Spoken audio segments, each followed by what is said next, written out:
Everyone, welcome to Z chem chemistry classes. तो भाई आज के लेक्चर में हम जानने वाले बहुत ही बेहतरीन सा टॉपिक जिसका नाम है significance of Sai and Sai square, या फिर हम बोल सकते हैं physical significance of Sai and Sai square. Sir Sai क्या होता है, साई स्क्वायर क्या होता है और ये किस चीज को बताते हैं, कहां इनको पढ़ाया जाता है, सारी बातों का डिस्कशन आज हम करने वाले हैं। लेक्चर बहुत छोटा सा होने वाला है, इसमें आपको कोई प्रॉब्लम होनी नहीं चाहिए। वैसे अच्छा क्या क्या चीजें होती है उसके बारे में जान लेते हैं। फिलहाल मैं आपको बता दूं, लास्ट लेक्चर में हमने पढ़ी थी भाई Schrodinger wave equation. Schrodinger wave equation कहां से आई थी, उसमें भी हमने एक वेव के बारे में बताया। हर एक वेव का अपना एक वेव फंक्शन होता है जिसको हम बोलते हैं साई। इसके बारे में थोड़ा सा बताया था ना, ये हमने कल स्टार्टिंग यहीं से की थी भाई। स्टार्टिंग ही हमने यहां से की थी। अगर हम किसी भी इलेक्ट्रॉन की बात करें, मान लीजिए, तो इलेक्ट्रॉन क्या करता है, न्यूक्लियस किसी भी एटम में न्यूक्लियस के चारों ओर रिवॉल्व करता है। सर घूमता है तो एक वेव की फॉर्म में घूमता है। तो वेव हमारी कुछ इस तरह से चलती है। तो हर एक वेव का अपना एक कोई ना कोई तो एम्पलीट्यूड होता है ना, उसी को हम क्या कहते हैं, वेव फंक्शन कहते हैं। सर इसके बारे में कुछ चीजें ऐसे जानते हैं, देखिए। चलो एक काम करते हैं, पहले हम थोड़ा जानेंगे साई के बारे में, उसके बाद जानेंगे हम साई स्क्वायर के बारे में। ठीक है सर, तो यहाँ पर फिलहाल हम जानते हैं पहले साई के बारे में कि साई क्या होता है भाई, उसके बाद हम साई स्क्वायर के बारे में जान लेंगे। ठीक है, देखिए इधर पहली बात, सर साई क्या होता है। साई क्या होता है, साई आपका बताता है वेव फंक्शन को। किस चीज को बताएगा भाई, वेव फंक्शन के लिए बताएगा। मतलब वेव फंक्शन के बारे में बताता है कि वेव का फंक्शन क्या होता है भाई। मतलब क्या बताता है, मतलब ये बताता है एम्पलीट्यूड ऑफ वेव फंक्शन, भाई जो भी हमारे पास वेव फंक्शन होता है, वेव जाती है ना इस तरह से, जब वेव जाती है तो उनका एम्पलीट्यूड कितना है, वो कौन बताता है, हमारा साई बताता है। चलिए सर इतनी बात समझ में आ गई, हमें इतनी बात समझ में आ गई। आई होप थोड़ा सा प्रॉब्लम आ रही है विजुअलिटी में, कोई बात नहीं, इसको सही करते हैं थोड़ा। अभी थोड़ी देर में रुक जाओ, ये ऊपर जो व्हाइट सा आ रहा होगा ये चीजें हट जाएंगी, थोड़ा सा मॉइस्चर है ना, कोई प्रॉब्लम नहीं। आगे देखिए, अभी तो फिलहाल दिखाई दे रहे। साई क्या होता है, हमारा वेव फंक्शन होता है और ये हमारा किसी भी वेव के एम्पलीट्यूड को बताता है। दूसरी बात क्या है सर, साई की जो वैल्यू है ना वो आपकी या तो पॉजिटिव होगी, जो साई है मे बी नेगेटिव और पॉजिटिव।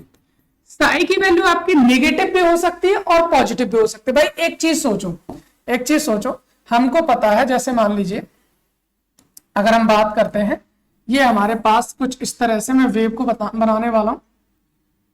जैसे मान लीजिए यहां वेव कैसे चलेगी, सर इस तरह से वेव चलती है, इस तरह से तो वेव चलती है, बिल्कुल इस तरह से चलती है सर वेव, इसमें कोई प्रॉब्लम नहीं है।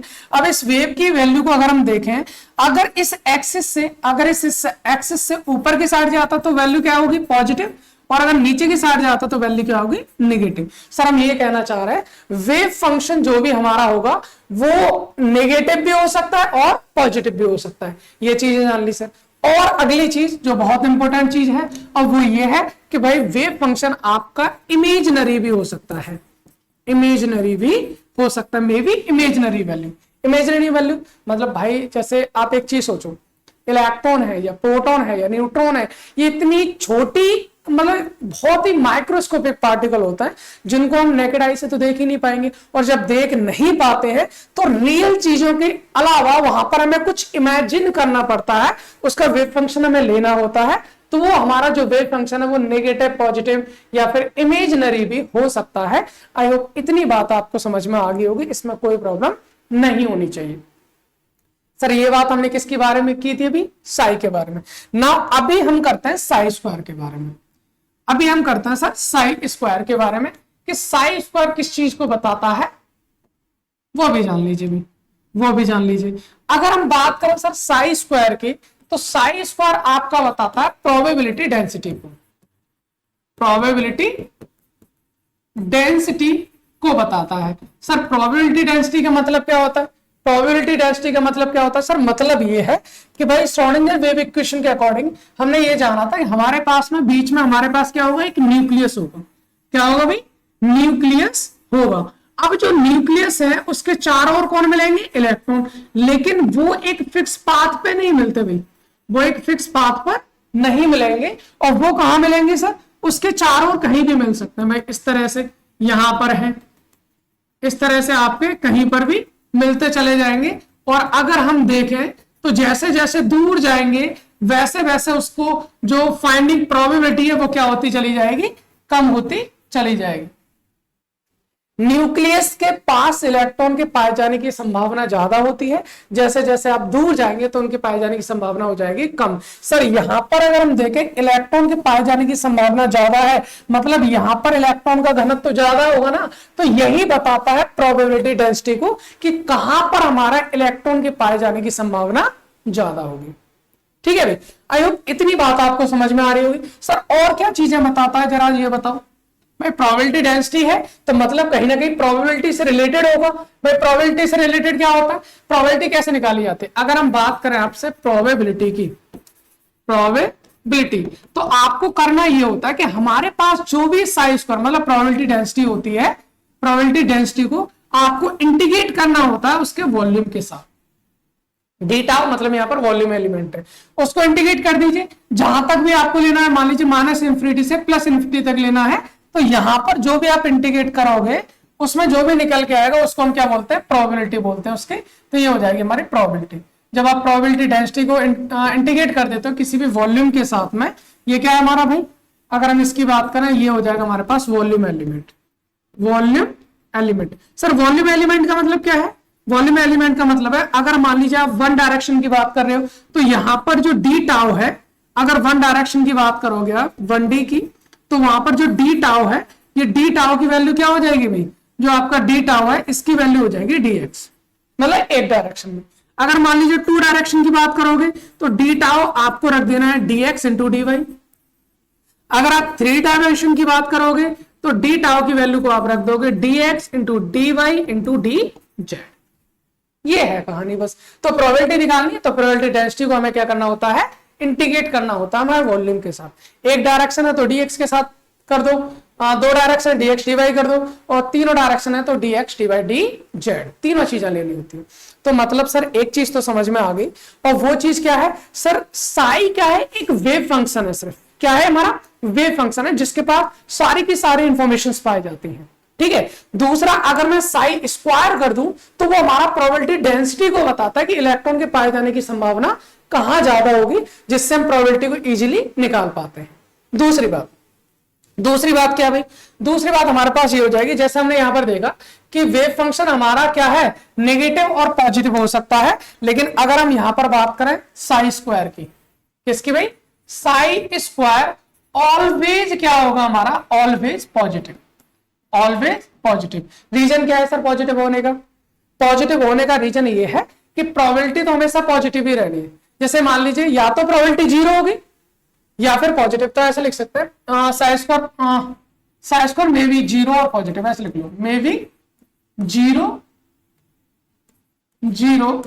और पॉजिटिव, या तो प्रोबेबिलिटी आपकी 0 होगी या फिर क्या होगी, पॉजिटिव। जैसे मान लीजिए मैं इस दुनिया में हूं या नहीं हूं, अगर नहीं हूं तो मेरी प्रोबेबिलिटी 0, अगर हूं तो कहीं ना कहीं पॉजिटिव आएगी। मतलब हूं ना, तो ये रियल चीजों को बताता है। क्या चीजों को बताता है, रियल। मतलब प्रोबेबिलिटी जो होगी या साई स्क्वायर में भी 0 और पॉजिटिव, या तो 0 होगा या फिर पॉजिटिव होगा। दूसरी बात ये है कि ऑलवेज साई स्क्वायर जो होगा वो क्या होगा, हमारा साई स्क्वायर ऑलवेज क्या होगा, ऑलवेज रियल वैल्यू, ये हमारी रियल वैल्यू को बताए, कभी भी नेगेटिव नहीं हो सकता।